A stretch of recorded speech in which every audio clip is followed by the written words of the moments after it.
Hi friends, welcome to Geetha's World. இன்னைக்கு இந்த kurta design தான் கட்டிங் அண்ட் ஸ்டிச்சிங் பார்க்க போகிறோம்.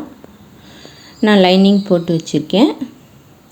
2 மீட்டர் லைனிங் தண்ணியில் போட்டு அலசிட்டு அயன் பண்ணி வச்சுருக்கேன். இதுதான் குர்தா மெட்டீரியல். இது பாருங்கள் 2 மீட்டருக்கு கரெக்டாக இருக்குது. அதை விட கொஞ்சம் கம்மியாகவே இருக்குது. இதில் நம்ம 41.5 இன்ச்சு குர்தா ஹைட் வந்து எப்படி வந்து ஸ்டிச் பண்ண போகிறோன்றது தான் இந்த வீடியோ. இதுகளோட ஃபேண்ட் வந்து ஸ்ட்ரெயிட் ஃபேண்ட்டு ஸ்டிச் பண்ணியிருக்கேன், அப்லோட் பண்ணியிருக்கேன். இந்த ஃபேண்ட்டோட ஸ்டிச்சிங்கு வேணுன்றவங்க செக் பண்ணி பாருங்கள். இந்த குர்த்தாவில் இருந்து தான் நான் மெஷர்மெண்ட் எல்லாம் எடுத்திருக்கேன். Chest 35 inch, waist 30, hip 38, arm round 16 inch, back neck வந்து 6.5, ஃப்ரண்ட் நெக்கும் 6.5, டோட்டல் ஹைட் வந்து 41.5. சரிங்களா? இந்த மெஷர்மெண்ட்டில் தான் நம்ம இப்போ குர்தா கட் பண்ண போகிறோம். இப்போ லைனிங்ன்றதால 2 இன்ச்சு கம்மி பண்ணிவிட்டு 39.5 வந்து நம்ம மார்க் பண்ணிக்கலாம். அதுக்கு முன்னாடி கீழே வந்து ரா எட்ஜஸ் அன்ஈவனாக இருக்குது இல்லையா, அதெல்லாம் கட் பண்ணி எடுத்துக்கலாம். இப்போ மெஷர்மெண்ட் பார்த்தோம்னா 39.5 வந்து எனக்கு லைனிங்கில் கரெக்டாக இருக்குது. ரா எட்ஜஸ் கட் பண்ணதும் அதனால் நம்ம அப்படியே வச்சுக்கலாம். அதை வச்சுட்டு நம்ம இப்போ வந்து ஷோல்டர் வந்து மார்க் பண்ணுறதுக்கு ஸ்டார்ட் பண்ணலாம். இப்போ ஷோல்டர் வந்து 13.5 இருந்தது ஃபுல் ஷோல்டர். அதை வந்து ஆஃப் எடுத்துக்கலாம். அப்படின்னா 6.75 வரும். இது மார்க் பண்ணிவிட்டு அது கூட 1/2 இன்ச்சு சேர்த்து நம்ம ஆர்ம் ரவுண்டுக்கு மார்க் பண்ணிக்கலாம். 7.25 வரும். நம்ம மேலே என்ன அளவு இருக்கோ அதே அளவு மார்க் பண்ணிவிட்டு ஸ்ட்ரெயிட்டாக லைன் பண்ணிக்கலாம்.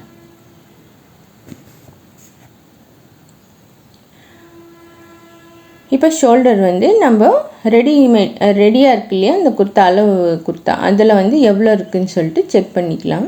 அது கூட வந்து நம்ம 3/4 இன்ச் ஆட் பண்ணி மார்க் பண்ணிக்கலாம். ஷோல்டர் ஜாயிண்ட்டுக்காக 1/2 இன்ச்சும் நெக் அடித்து திருப்புறதுக்கு 1/4 இன்ச்சும் 3/4 இன்ச்சு சேர்த்து ரெடி ஷோல்டர் வந்து மார்க் பண்ணிப்போம். பேலன்ஸ் இருக்கிறது வந்து நெக்குக்காக வச்சிடலாம். அது வந்து 3 இன்ச் கிடைக்குது எனக்கு. அந்த 3 இன்ச் வந்து நம்ம மார்க் பண்ணிப்போம்.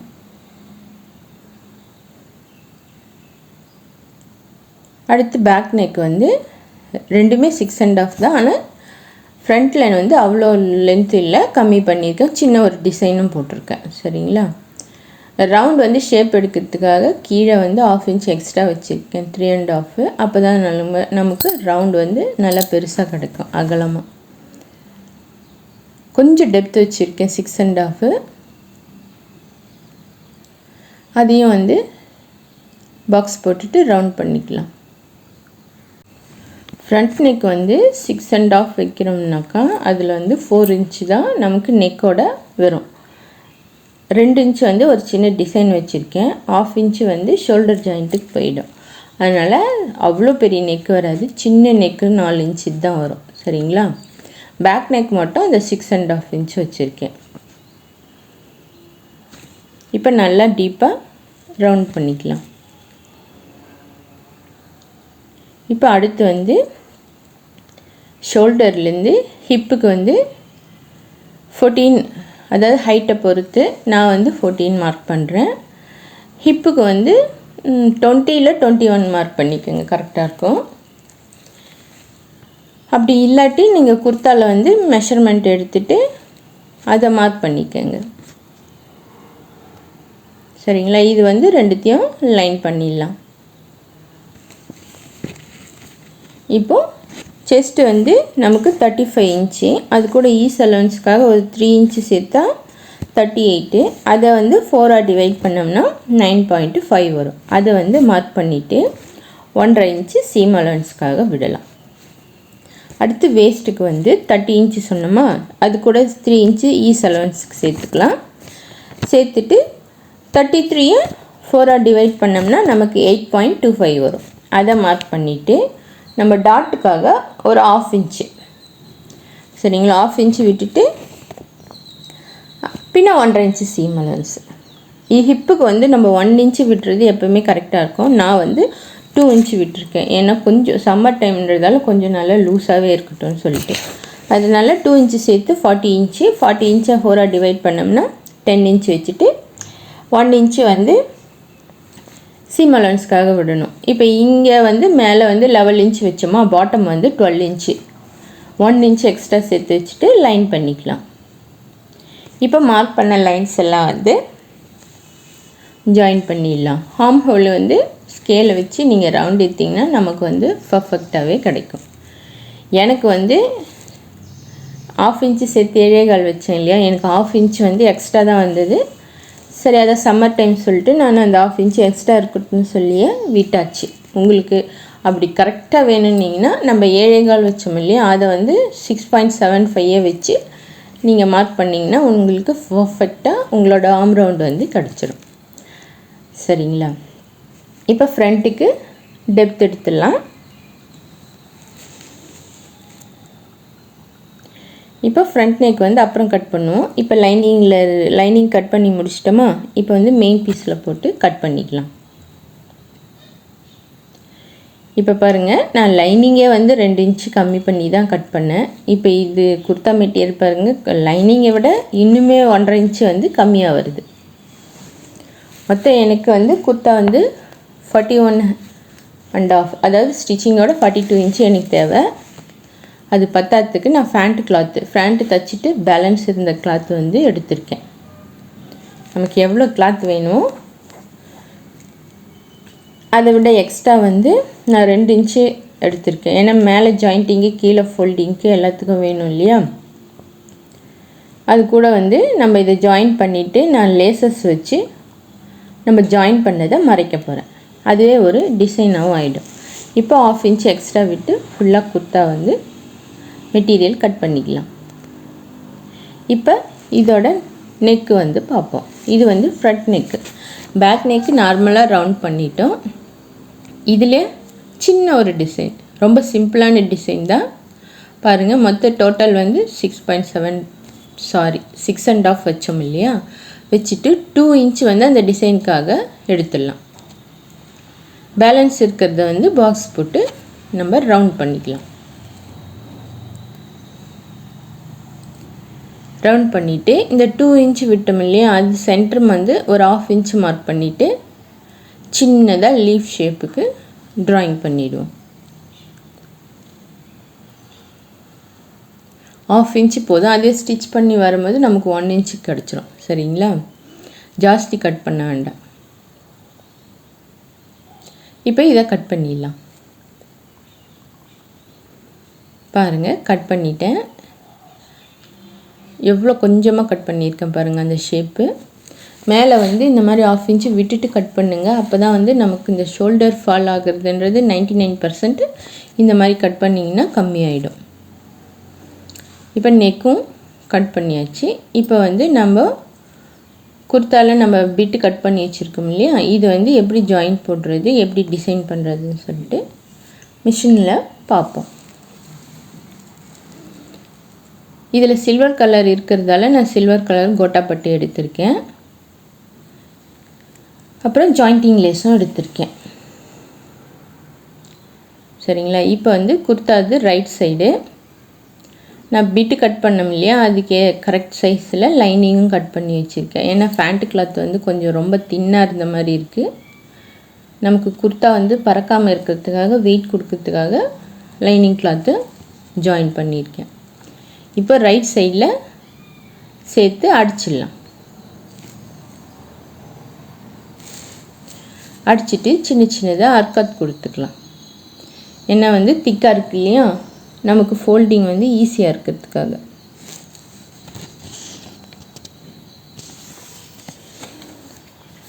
இது அர்க்காத் கொடுத்துட்டு அதுக்கப்புறம் அப்படியே மடித்து இந்த ராய்ஜஸ் எல்லாம் வந்து பிட்டில் வர மாதிரி, குர்த்தாவில் வரக்கூடாது.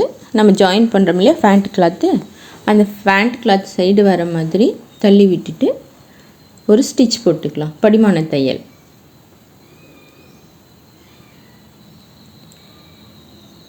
இதையும் போட்டு முடிச்சுட்டு அதுக்கப்புறம் நம்ம லேஸ் வந்து ஜாயின் பண்ணுறதை பார்க்கலாம். சாரி, அதுக்கு முன்னாடி நமக்கு எவ்வளோ தேவையோ அந்த அளவு மார்க் பண்ணிக்கலாம். எனக்கு வந்து 4.5 இன்ச் வந்து இந்த பேண்ட் கிளாத்தில் எனக்கு தேவையாக இருந்தது. அது வந்து மார்க் பண்ணிடலாம். மார்க் பண்ணி இதை வந்து ஃபோல்ட் பண்ணி மடித்து அடித்து கொண்டு வந்துடுறேன். பாருங்கள், முடிச்சாச்சு. ஃபோல்ட் பண்ணி அடிச்சுட்டு நீங்கள் ஒரு அயனிங் கொடுத்துட்டிங்கன்னா சரியாக போயிடும். நான் அயன் எதுவும் பண்ணல. இப்போ நம்ம லேஸ் வைக்கிறத பார்க்கலாம். இது 2 லேஸுமே நான் மீஷோலேருந்து தான் வாங்கியிருந்தேன். நல்ல குவாலிட்டியாகவே இருக்குது. இப்போ நம்ம ஜாயின் பண்ணோம் இல்லையா, அந்த ஜாயிண்டிங்கில் வந்து ஸ்டிச் பண்ணிக்கலாம். இதை வேணும்னா நீங்கள் இந்த இடத்துல கேப் விட்டு கூட ஜாயின் பண்ணலாம். எனக்கு வந்து அந்த இடத்துல ஹோல் இருக்க வேணான்னு நினச்சேன். உங்களுக்கு வேணும்னா அந்த மாதிரி ஹோல் வர மாதிரியும் ஜாயின் பண்ணிக்கலாம். நான் பாருங்கள், லேஸோட 2 சைடும் வந்து அடித்து எடுத்துன்னு வந்துட்டேன். இப்போ கோட்டாப்பட்டி வந்து ஒரு 1/2 இன்ச்சு கேப்பில் நான் ஸ்டிச் பண்ணிக்கிறேன்.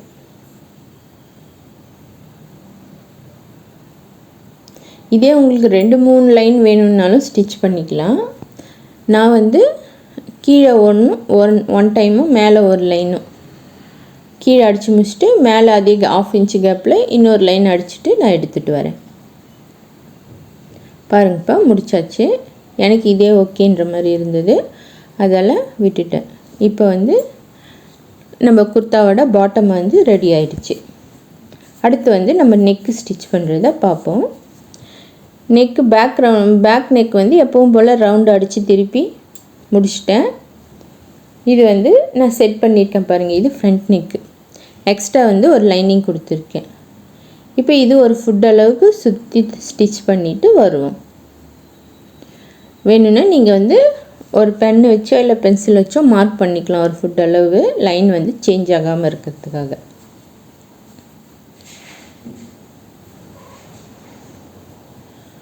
ஃபுல்லாக வந்து நெக் ஷேப்பில் அப்படியே அடித்து எடுத்துடலாம். இந்த கீழே வந்து ஒரு சின்ன டிசைன் கொடுத்துருக்கோம் இல்லையா, அதுவும் சேம் அடித்து திருப்பிக்கலாம்.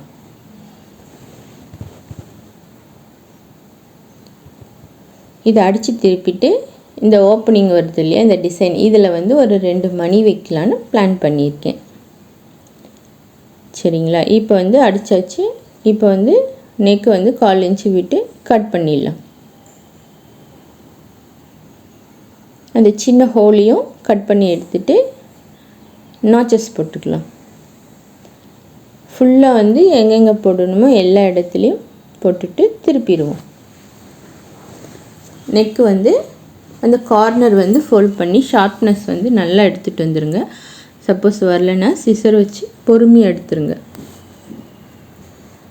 அந்த கார்னர் வந்தால் தான் நமக்கு வந்து நெக் ஷேப் வந்து கரெக்டாக கிடைக்கும். சரிங்களா? இந்த கேப் இருக்கு இல்லையா, இதில் தான் வந்து நான் 2 மணி வைக்கலான்னு சொல்லிட்டு பிளான் பண்ணியிருக்கேன். இப்போ பாருங்கள், ஃப்ரண்ட் அண்ட் பேக்கு பாட்டம் முடிஞ்சது, நெக்கும் முடிச்சிட்டேன். இது வந்து ஃப்ரண்ட் நெக்கு, இது பேக் நெக்கு. பேக் நெக்குக்கு ஒரு சின்ன ரோப்பும் வச்சுருக்கேன். கைக்கு வந்து எனக்கு கிளாத் கிடைக்கவே இல்லை. ஃபுல்லாக ஜாயின் பண்ணி கை ரெடி பண்ணியிருக்கேன். ஆனால் சேம் மெத்தட் தான் பாட்டமுக்கு பண்ண மாதிரி. இதெல்லாம் ஜாயின் பண்ணி கொண்டு வந்துட்டால் குர்த்தா வந்து கம்ப்ளீட் ஆகிடுச்சு. இதுதான் ஃபைனல் லுக்கு. இந்த வீடியோ உங்களுக்கு பிடிச்சிருந்தா லைக் பண்ணுங்கள், ஷேர் பண்ணுங்கள், கமெண்ட் பண்ணுங்கள், என் சேனலை சப்ஸ்கிரைப் பண்ணுங்கள். Thank you friends.